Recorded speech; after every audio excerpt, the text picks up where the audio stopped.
नमस्कार, मैं रवि कुमार मीणा और आप देख रहे हैं हमारा खास कार्यक्रम खास मुलाकात। आज हम आपकी एक ऐसी शख्सियत से मुलाकात कराने जा रहे हैं जिन्होंने 3 बार महिला जिला अध्यक्ष कांग्रेस का पद पलवल से संभाला है। जी हाँ, 3 बार लगातार महिला जिला अध्यक्ष रहीं कांग्रेस से और आज प्रदेश प्रवक्ता के पद को भी सर्जित कर रही हैं। ऐसे में ज़्यादा समय ना गंवाते हुए आपसे मुलाकात करवाते हैं कांग्रेस प्रवक्ता सविता चौधरी से। तो आइए आपको रूबरू कराते हैं सविता चौधरी जी से। नमस्कार मैम, आपका हमारे इस खास कार्यक्रम में, खास मुलाकात में आपका स्वागत है। आपसे कुछ चुनिंदा सवाल आपसे करना चाहेंगे जो शायद लगातार आपको ज़िले में और भी लोगों से सुनने को मिलते होंगे। हाँ जी। तो आप लगातार समाज सेवा के कार्यों से जुड़ी रही हैं और एक पर्टिकुलर एक पार्टी से भी जुड़ी रही हैं। हाँ। तो ऐसे में आपको समाज सेवा की ही ज़रूरत कहाँ पड़ी? जो आपने पार्टी भी ज्वाइन कर ली, कांग्रेस में भी आप हैं और फिर उसके बाद समाज सेवा कर रहे हैं, तो आप पार्टी की सेवा कर रहे हैं या फिर समाज की सेवा कर रहे हैं? देखो, नमस्कार। सबसे पहले आपने जो ये पूछा कि पार्टी की सेवा कर रहे हो या समाज की सेवा, पार्टी एक अपनी जगह है, समाज सेवा एक अपनी जगह है। मुझे शुरू से ही रुचि थी जी। मैं 18 साल की थी तब मैंने कांग्रेस पार्टी ज्वाइन करी। लगातार मैं 3 बार से कांग्रेस की डिस्ट्रिक्ट प्रेसिडेंट रही हूँ जी। लेकिन मुझे कहीं ना कहीं खुशी मिलती है जब मैं अपनी बहनों की या अपने भाइयों की या अपने बच्चों की जब उनके बीच में जाती हूँ और मिलकर उनकी बातों को सुनती हूँ और उनका समाधान निकालने की कोशिश करती हूँ, तो मुझे खुशी होती है कि समाज सेवा करना। पार्टी अपनी जगह है, समाज अपनी जगह है। नहीं, महिलाओं में तो आपका कद काफ़ी अच्छा है क्योंकि एक उभरते हुए महिला, पलवल ज़िले में महिला जो नेत्री हैं वो ऐसी कोई नहीं है जो उभरता हुआ एक चेहरा सामने आए।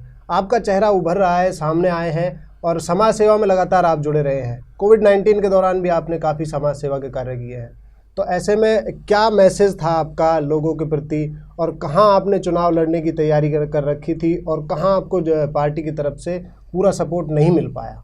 देखो, ऐसा कुछ नहीं है। हमें अपना कर्म करना चाहिए। हमने अपना कर्म किया और पार्टी ने भी हमें आदेश दिए कि जहां आपको उचित लगे, जहां आप सीट निकाल सको, वहां से आप चुनाव की तैयारी करो।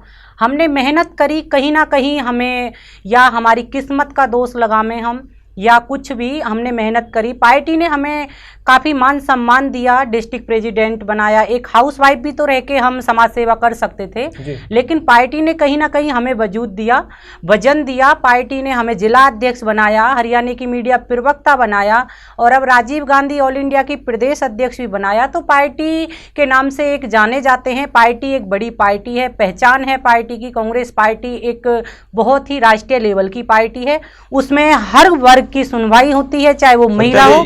एक मेरा क्वेश्चन है इसमें बीच में, जब आपको पार्टी ने इतना कुछ दिया उसके बाद आप 2 अक्टूबर गांधी जयंती के अवसर पर मुहिम 24 के चबूतरे पर बलराज कुंडू एक निर्दलीय विधायक है, आप उसमें भूख हड़ताल में जाते हो, और फिर उसे पार्टी से जोड़ के देखें या उससे जोड़ के देखें? देखो, पार्टी अपनी जगह है। सबसे पहले मैं एक किसान की बेटी हूं और एक किसान परिवार में शादी होकर गई थी, लेकिन हमारे बलराज कुंडू जो भाई साहब हैं वो एक निर्दलीय विधायक हैं, वो किसी पार्टी से विधायक नहीं हैं और उन्होंने एक किसानों का मुद्दा उठाया है। बिना किसान के कोई भी है सब अधूरा है। आज हर बंदा किसान से जुड़ा हुआ है, ज़मीन से जुड़ा हुआ है। तो सबसे पहले चाहे मैं पार्टी में हूँ, पार्टी अपनी जगह है। सबसे पहले मेरा भाईचारा है और किसान की आवाज़ है। चाहे कोई भी है जो किसान की आवाज़ को उठाएगा, मैं किसान के साथ कंधे से कंधा मिलाकर खड़ी हूँ और इसी वजह से मैं भाई साहब बलराज कुंडू जी के वहाँ मुहिम गई थी और मैंने वहाँ प्रण भी लिया था 2 अक्टूबर के दिन। मैंने कहा था कि मैं जो भी कोई बंदा होगा किसान की आवाज़ को उठाएगा, मैं उसके साथ आगे खड़ी मिलूंगी। नहीं, आपका जो जाना था वो कांग्रेस के सह पे जाना था या आप अपने निजी हित में आपने फैसला लिया? नहीं, कांग्रेस पार्टी से मुझे किसी ने कोई ये नहीं बोला कि आप वहाँ जाना है, नहीं, उसके सह पे गई थी। मैं एक अपने पर्सनली उसमें गई थी क्योंकि मैं किसान की बेटी हूँ और किसान की आवाज़ उठाने के लिए चाहे मुझे कहीं भी जाना पड़े, मैं हमेशा किसानों के साथ खड़ी रहूँगी। हथीन विधानसभा से आपकी तैयारी थी पिछले दिनों, तो क्या कारण रहे कि आपको जिला परिषद चुनाव लड़ने की मजबूरी आपके सामने आन पड़ी? क्यों सीधा विधानसभा से जिला परिषद तक का सफ़र रहा? देखो, मैंने विधानसभा की तैयारी करी थी, मुझे टिकट नहीं मिली, तो अगर मुझे टिकट मिल जाती और बाई चांस कोई मतलब कोई कमी के कारण या मैं हार जाती, तो तब तो बात एक अलग थी जी। लेकिन वहाँ टिकट नहीं मिली तो कहते हैं कि जैसे छोटे से ही बड़ा होते हैं, या बच्चा जैसे छोटा होता तो उसे धीरे धीरे बड़ा होना पड़ता है। तो जो वार्ड नंबर 2 है, जिला परिषद के पंचायती उम्मीदवार के रूप में मुझे उतारा है, उसमें मेरे 5 गांव कुंडुओं के हैं और 3 मेरे मायके के तेवतियाओं के गांव हैं। तो मेरे जो ससुराल का गांव है वो बड़ा गांव अल्ली का है। सभी 8 गांवों ने मिलकर एक पंचायत करी थी और पंचायत के रूप में मुझे चुना था, और उन्होंने कहा था कि बेटी अगर आपको टिकट मिल जाती तब आप चुनाव लड़ती, तब तो आपके लिए जिला परिषद का चुनाव सूट नहीं था। अगर अब आपको टिकट नहीं मिली है, अब हम आपको एक पंचायती रूप में उतारेंगे और जिला परिषद वार्ड नंबर 2 से सविता चौधरी कुंडू को हम इलेक्शन फाइट कराएंगे, और मतलब पार्टी हो चाहे कोई भी हो, उन्हें दिखाएंगे कि इसका एक अपना वजूद है, एक स्टैंड है, इसका परिवार, इसका घर, इसका कुनबा इसके साथ है। तो इसलिए मैं जिला परिषद वार्ड नंबर 2 से पंचायती रूप के उसमें उतारी थी। नहीं, वार्ड नंबर 2 में आपने बताया आपको पंचायती तौर पे खड़ा किया। हाँ जी। लेकिन ये वार्ड नंबर 2 में तो और भी बहुत सारे गांव हैं, धतीर भी इसी गांव में इसी वार्ड में पड़ रहा है। हाँ जी।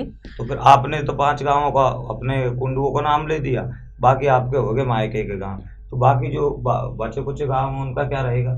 नहीं, 22 वो गांव लोग वोट देंगे आपको? नहीं, 22 गांव हैं, जैसे कि कोई भी गांव है, अब मानो काफी बड़े गांव भी हैं, छोटे गांव भी हैं, तो उसमें सबसे पहले तो अपना घर का गांव लेके चलना पड़ता है। जैसे मेरा घर और परिवार जहां मेरा अधिकार है वो मेरा ससुराल का गांव अल्ली का है, उसके 4 अपने गांव हैं, हमारा टोटल गांव 5 होते हैं।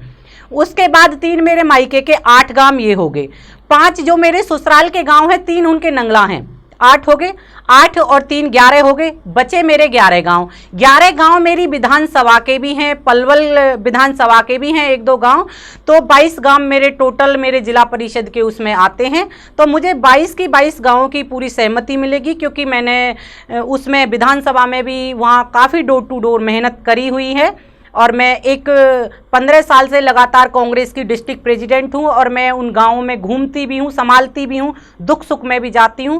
तो मेरे टोटल 22 गांव में मुझे पूरा भरपूर 22 गांवों का समर्थन मिलेगा। वो तो मैंने आपको 5 गांव इसलिए गिनवाए थे क्योंकि एक परिवार में कहते हैं ना कि आपकी वोट कितनी है, तो मेरे कुनवा की जो मेरे परिवार है वो मेरे 5 गाँव कुंडुओं के हैं, वो मेरे कंधे से कंधा मिलाकर खड़े हैं। अगर 1 और 1 2 होते हैं तो 1 और 1 11 भी होते हैं, इसलिए मेरे 22 गाँव हैं। 22 गाँव मेरे जब मेरे 5 गाँव की पंचायत 8 गाँव की पंचायत उठ के चलेगी तो 22 गाँव का मुझे पूरा समर्थन मिलेगा। सविता कुंडू जी, जैसा कि आपने बताया कि आपके साथ आप 5 गांव हैं, 3 गांव हैं, 11 गांव हैं, तो ये गांव हैं, बाकी और भी तो प्रत्याशी हैं, वो भी समाज सेवा करते हैं, वो भी मैदान में हैं, तो आप ही को चुनाव क्यों, आप ही को वोट क्यों देंगे? देखो, मेरी ससुराल से कोई भी आज की डेट में कोई भी कैंडिडेट नहीं है, क्योंकि 8 गांव ने जब पंचायत करी थी तो एक ही पंचायत में जो उनका क्वेश्चन सविता जी अलग था।